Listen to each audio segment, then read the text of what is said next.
کہ راجستھان میں کئی اردو میڈیم اسکولز کو جو ہے ہندی میڈیم میں تبدیل کیا جا رہا ہے۔ پہلے آپ کے اسٹیشنز کے نام بدلے گئے، شہروں کے نام بدلے گئے، مسجدیں شہید کی گئیں، درگاہوں کے نیچے مندر تلاش کر رہے ہیں۔ مسلمانوں کی غیرت کو اور حس کو کیا ہو گیا ہے کہ اپنی اصلاح نہیں کر رہے ہیں، ہماری زمینیں چھیننے کا پلان ہو رہا ہے وقف کی، لیکن آپ میں احساس کا مادہ نہیں ہے۔ اور اردو لکھنا پڑھنا ضروری ہے اس طرح سے جیسے سانس لینا ہمارے لیے ضروری ہے۔ سٹیک خبروں کا سیدھا اثر، آپ دیکھ رہے ہیں NCR سماچار۔ السلام علیکم، میں سید سرور چشتی اجمیر شریف سے۔ اب اردو اسکولوں پہ ببال آیا ہے۔ درگاہ شریف اجمیر کے پیچھے، حضور غریب نواز کی درگاہ کے پیچھے 2.5 دن کے جھوپڑے کے آگے ایک بڑباؤ اسکول ہے جو 1941 سے اردو میڈیم تھا، اردو مادھیم۔ اس طرح کے راجستھان میں کئی اردو میڈیم اسکولز کو جو ہے ہندی میڈیم میں تبدیل کیا جا رہا ہے۔ پہلے آپ کے اسٹیشنز کے نام بدلے گئے، شہروں کے نام بدلے گئے، طرح طرح کی چیز بلڈوز کیے گئے، گھروں کو مسجدیں شہید کی گئیں، درگاہوں کے نیچے مندر تلاش کر رہے ہیں۔ لیکن مسلمانوں کی غیرت کو اور حس کو کیا ہو گیا ہے کہ اپنی اصلاح نہیں کر رہے ہیں۔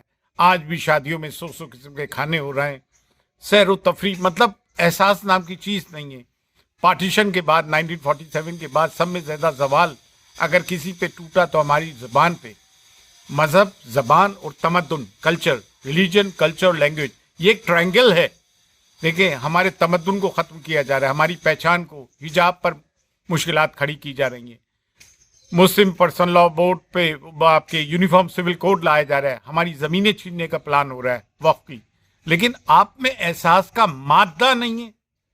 حیرت کی بات ہے۔ دیکھیے، ایک بات کہنا چاہتے ہیں، انگلش از اے لنگوا فرینکا۔ اب آدھی روٹی کھائیے، بچوں کو پڑھائیے، اعلیٰ سے اعلیٰ انگریزی میڈیم اسکولوں میں پڑھانے کی کوشش کریں۔ اگر غریب ہیں تو گورنمنٹ اسکولز میں بھیجیں۔ صرف قرآن پڑھانے سے کام نہیں چلے گا، رٹا کروانے سے، اس کو ترجمے کے ساتھ پڑھوائیں۔ اور اردو لکھنا پڑھنا ضروری ہے اس طرح سے جیسے سانس لینا ہمارے لیے ضروری ہے۔ یہ بےحد خوبصورت زبان ہے جو ہماری ملک میں پنی ہے، پلی بڑی پنپی ہے۔ اس کے بہت سارے شعراء حضرات، ادیب، رائٹرز، ہندو حضرات گزرے، جیسے منشی پریم چند جی ہے، فراق گورکھپوری ہے، بہت سارے اس طرح کے لوگ گزرے ہیں۔ تو یہ صرف ہماری زبان نہیں تھی، یہ ایک ایلیٹ کلاس کی زبان تھی۔ نارتھ انڈیا میں پہلے فارسی تھی، پھر اردو تھی، لیکن اس کو مسلمانوں سے جوڑ کر اس پہ تعصب کا شکار ہوئی ہے زمین، پیجوڈس کا شکار ہوئی ہے، پریجوڈس کا۔ تو آپ کو اردو آپ کو پکڑ کے رکھنی ہے۔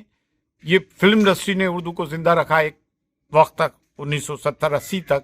اور مدارس، آپ چاہے ان کو کچھ بھی کہو، لیکن ان مدارس نے ہمارے دین کو اور ہماری زبان کو زندہ رکھا ہے۔ اب دیکھیں، رمضان آ رہا ہے، حفاظ نہیں ملتے اگر یہ مدارس نہ ہوتے۔ بیچارے 500 1000 2000 روپے مہینے کی تنخواہوں میں مسجدوں میں نمازیں پڑھاتے ہیں۔ ان کی قدر کرو، جن کے پیچھے نمازیں پڑھتے ہو، مولوی حضرات کے پیچھے۔ اور دوسرے، اپنی زبان کو خود پکڑو۔ یہ تو آپ کی زبان کو ختم کرنے پہ تلے ہیں، آپ کی زبان کو، آپ کے کلچر کو، آپ کے تمدن کو، آپ کے مذہب کو۔ خدا کے واسطے اپنی اس خوبصورت زبان کو محفوظ کرو۔ فی امان اللہ۔ اللہ حافظ۔